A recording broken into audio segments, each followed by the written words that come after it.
இலங்கையில் மீண்டும் இனவாதம் ஏற்படுத்துவதற்கு தாம் மட்டுமல்ல எந்தவொரு இலங்கையரும் இனி அனுமதிக்கப்பட மாட்டார்கள் என ஸ்ரீலங்கா ஜனாதிபதி அனுரகுமார் திசாநாயக்க தெரிவித்துள்ளார்.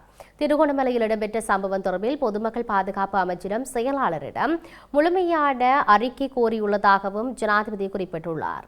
அதே நேரம் திருகோணமலை பிரட்ரிக் கோட்டை டச்பே கரையோரமாக எந்தவொரு விகாரையும் இல்லை என அவர் கூறினார். මෙන්න මේ පිළිබඳව අවධානය යොමු කළේ. නීතිය වගේම இதற்கு 2014 போன்ற காலப்பகுதியில் ஒரு பழைய அனுமதி பத்திரம் உள்ளது.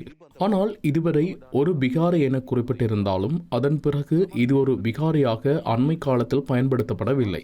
இது ஒரு உணவகமாகவே பயன்படுத்தப்பட்டுள்ளது. இந்த உணவகத்தின் கட்டுமானங்கள் குறித்து ஒரு பிரச்சனை எழுந்துள்ளது. அதில் சட்டவிரோத கட்டுமானங்கள் இருப்பதாக கூறி கடற்கரை பாதுகாப்பு திணைக்களத்தின் பணிப்பாளர் நாயகம் அந்த கட்டுமானங்களை அகற்றுமாறு உத்தரவொன்றை பிறப்பித்திருந்தார். அந்த உத்தரவுக்கு எதிராக மேன்முறையீடு ஒன்று சமர்ப்பிக்கப்பட்டிருந்தது. அதன் பின்னர் நகர அபிவிருத்தி அதிகார சபையுடன் நடத்தப்பட்ட கலந்துரையாடலின் போது தேரர் ஒரு வார கால அவகாசம் தருமாறு கேட்டிருந்தார். அந்த கால அவகாசம் வழங்கப்பட்டது. அந்த கால அவகாசம் 14ஆம் திகதியுடன் முடிவடைகிறது. இந்த சம்பவம் 16ஆம் திகதி தான் எழுகிறது.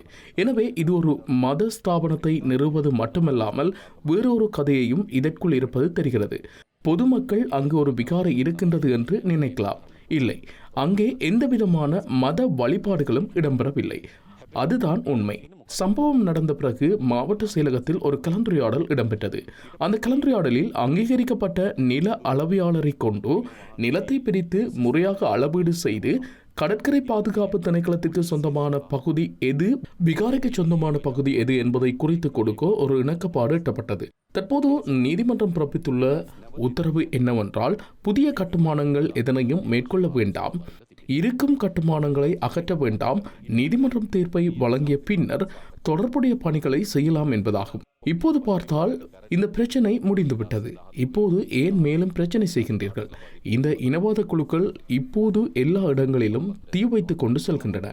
நாம் மிகவும் உறுதியாக இனவாதத்திற்கு இடமளிக்க மாட்டோம். இந்த நாட்டில் பொதுமக்களும் இனவாதத்திற்கு இடமளிக்க மாட்டார்கள். எனவே யாராவது மீண்டும் பழைய இனவாத நாடகங்களை இந்த நாட்டில் உருவாக்க முயற்சித்தால் அது வரலாற்றில் மட்டுமே இருக்கும். அது நிகழ்காலமும் அல்ல, எதிர்காலமும் அல்ல.